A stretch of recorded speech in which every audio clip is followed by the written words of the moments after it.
சரி, இப்போ மீன ராசிக்காரங்களுக்கு இந்த சனி பயிற்சி எப்படி இருக்கும்? மீனராசிக்கு வந்து நம்ம 2ஆ பிரிச்சுக்கலாம். ஒண்ணு பெர்சனல் குரோத் இல்லன்னா வந்து ப்ரொஃபஷனல் இல்லன்னா மானிட்டரி குரோத். மானிட்டரி குரோத் நல்லா இருக்குங்க மேம் ஆக்சுவலா.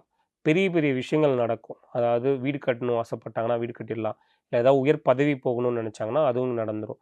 அதே மாரி வெளிநாடு போகணும், இல்ல ஃபாரின் கொலாபரேஷன்ல ஏதாவது பண்ணணும்னா அதுவும் நடந்துரும்.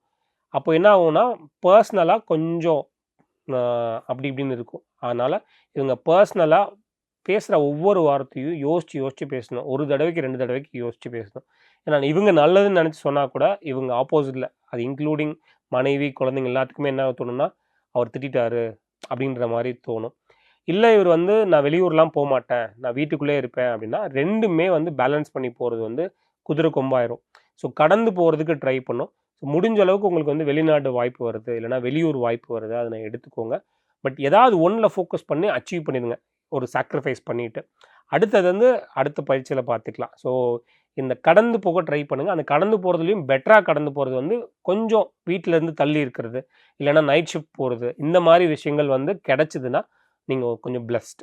இவங்க யூஸ் பண்ண வேண்டிய நம்பர்ஸ் பார்த்தீங்கன்னா, 32 இல்லன்னா 33. இதுல ஏதாவது ஒரு நம்பர் எடுத்துக்கலாம். திரும்ப திரும்ப யூஸ் பண்ணலாம்.